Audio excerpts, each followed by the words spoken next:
Hey there, welcome to Embracing New Life, the podcast where we explore the intersection of mental health and the church. This week, we dive into the second part of this 4-part series called Debunking Myths 2.0, Challenging the Beliefs Christians Hold About Counseling. In this series, we are diving into 18 common myths that Dr. Dan Green has encountered throughout his decades in the counseling professions. Whether you're a believer, a skeptic, or somewhere in between, join us as we uncover the truths behind these misconceptions. You know what time it is. Grab your favorite beverage, find a comfortable spot, and sit back and relax, or if you prefer, take us along on your walk or while you get things done. Either way, let's dive into today's episode. The next one, myth number 5, would be Christian counselors indiscriminately support counselees. I heard one pastor say, counselors are nothing but cheerleaders. I kind of thought to myself, look at me, do I look like your typical cheerleader? But what he was concerned about is that all you have is their story, and you're just encouraging them to believe they're right and everybody else is wrong. And I would suggest, Christian or not, that's not how counseling is designed to work, and almost always would be working. Yes, we have the story of the person in front of us, and that's the person that's working to learn, how can I live well given the situation that I'm in? But as we're working with them, we're not just a bobblehead saying, yes, yes, yes, you're so good.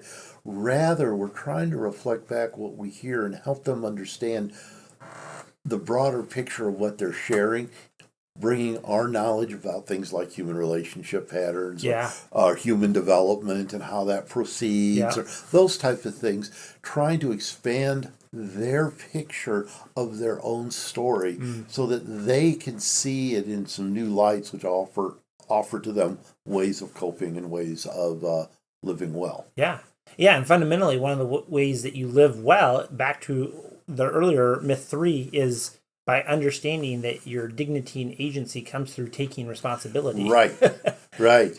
And just recently I was working with a man that I've known for a long time, and I was challenging him very aggressively. And after a little while, he said, yeah, well, we've been here before, haven't we? Yeah, you're right. And it wasn't that I wanted to be right. I wanted him to connect with what he has shared, he knows is true. Yeah. And in doing that, he experienced movement in that time we had together. Yeah.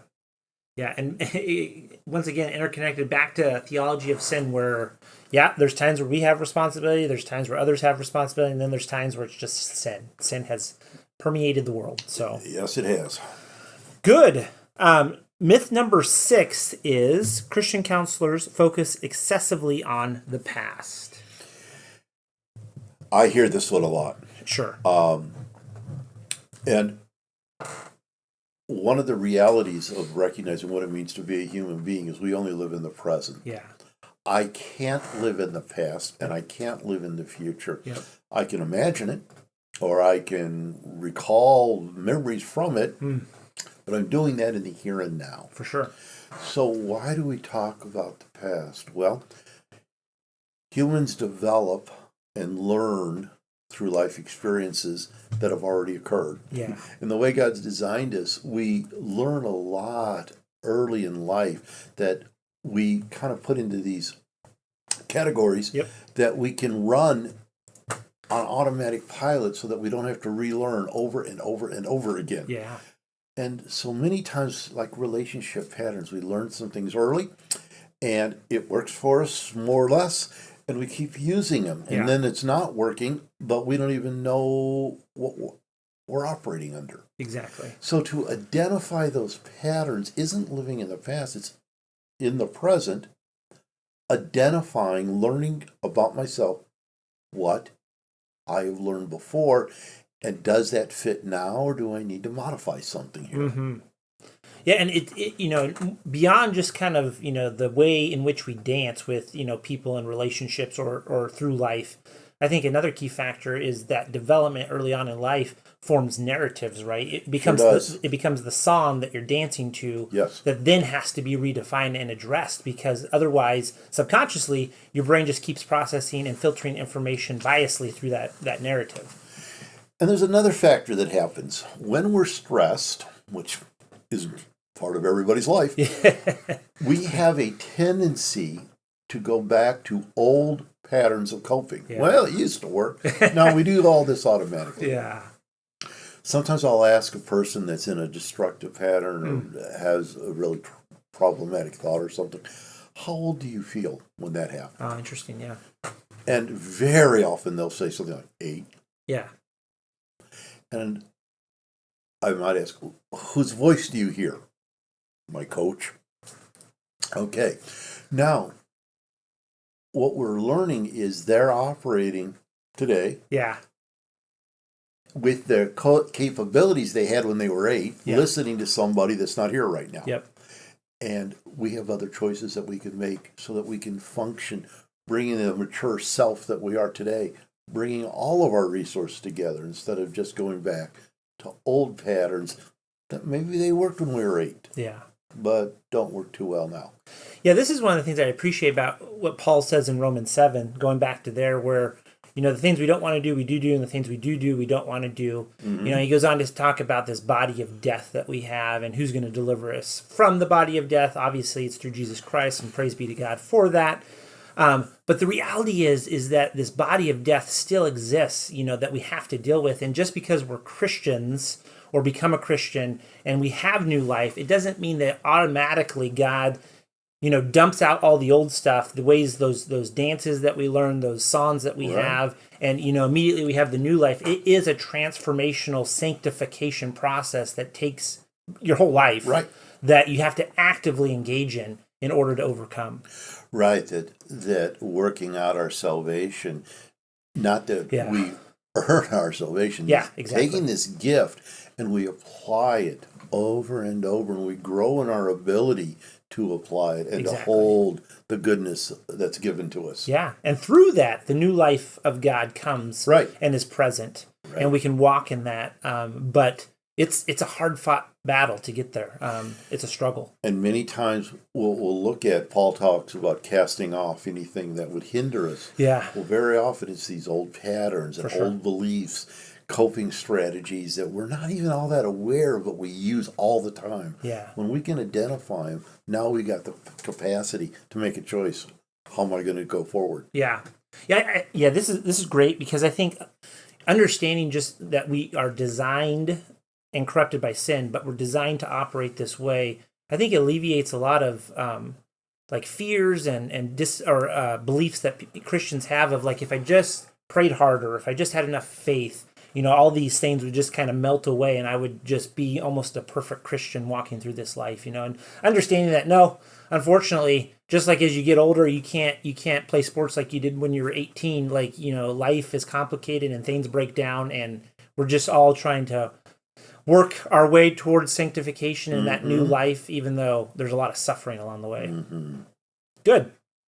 Number 7, myth number 7 would be the only valid form of Christian counseling is to quote scripture. It's interesting. We have people that are outside the Christian faith fearful that we're going to do that. Yeah. Then we have people inside the Christian faith fearful that we're not going to do that. Yeah. Quoting scripture can be a performance. Yeah. But what we're told is to have the scripture on our hearts, that it become a part of us. Mm-hmm. So there are many, many times in any endeavor, whatever we're doing, that the believer is going to be living out scripture without identifying specific verse and passage, etc. Yeah. Yep. I think the Christian counselor strives to have everything they do be congruent with God's revealed word. Most definitely. What we want to do, though, is we want to match how we relate to the need of the person in front of us. And for some, the quoting of Scripture would just rise the defenses, more of the same. Many times people that I work with, they know a lot of Scripture. The knowledge is not enough. Yeah. Yep. And what we want to do in the counseling relationship is go beyond knowledge. For sure. Quick little story. The first time I taught in the Czech Republic, at the first lunch of a week-long course, the seminarian sat across from me while I sat next to the president of the seminary, and he said, "You know, the devil has perfect theology."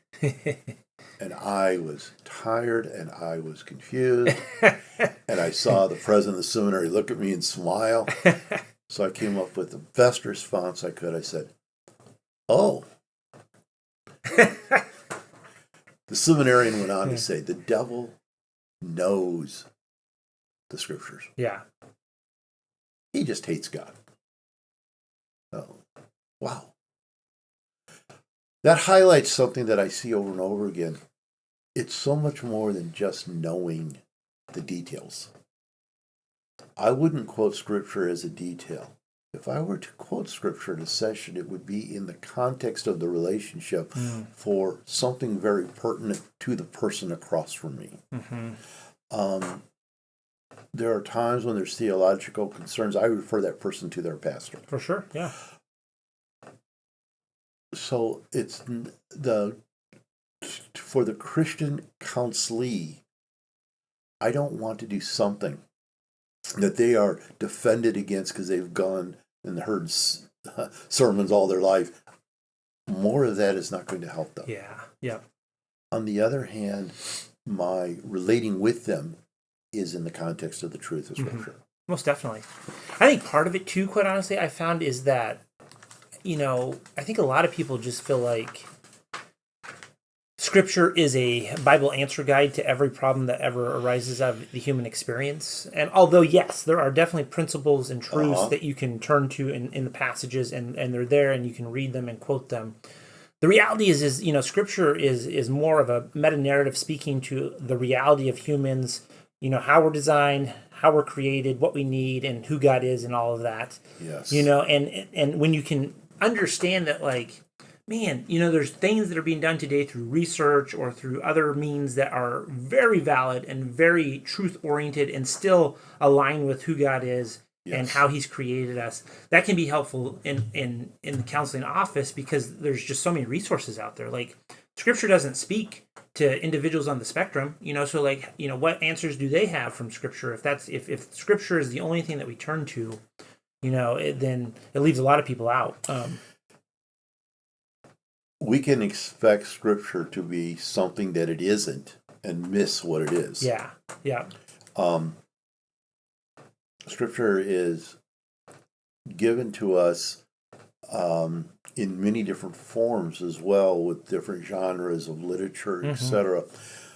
But sometimes when Scripture does speak very clearly about things that we ought to do, because culturally it's not our style, even those are very hard. Yeah. For example, at times I've directed people towards the process of lamenting, which is really an uncomfortable process, but frequently referred to in Scripture.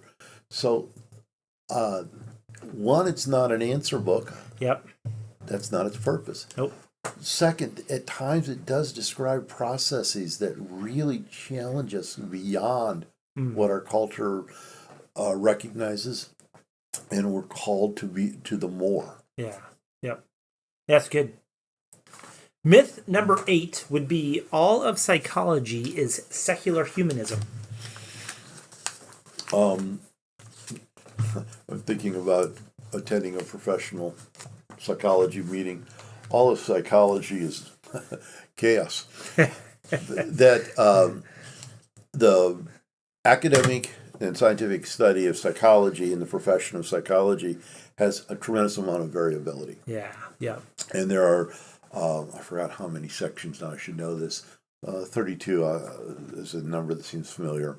But there are more than 20 different divisions in psychology of areas of specialization that all have their own literature and their own techniques, etc. Sure.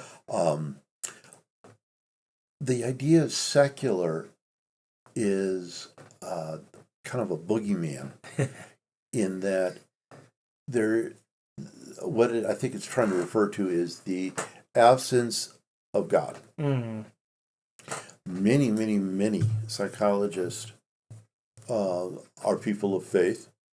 And while some prominent early psychologists were not people of faith, others were. Many of the founding members of various fields of psychology came from Christian homes. So we can identify examples where this psychologist is atheistic or agnostic.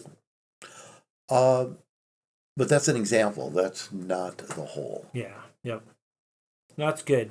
Yeah, because I do think that is a pretty dominant thing that a lot of people still kind of think of, similar to believing that Freudian psychology is is all of what counselors do nowadays. That's a very common myth that you hear often as well. One of the realities we have is there's a huge variability amongst theologians. And there's probably at least as big, if not larger, variability among psychologists. Yeah.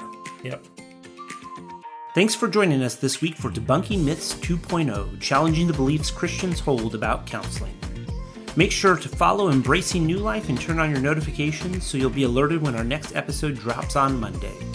Embracing New Life is a production of New Life Resources, a Christian counseling clinic in southeast Wisconsin, whose aim and goal since 1976 has been to provide high-quality professional counseling, psychological, and consulting services from within a Christian framework.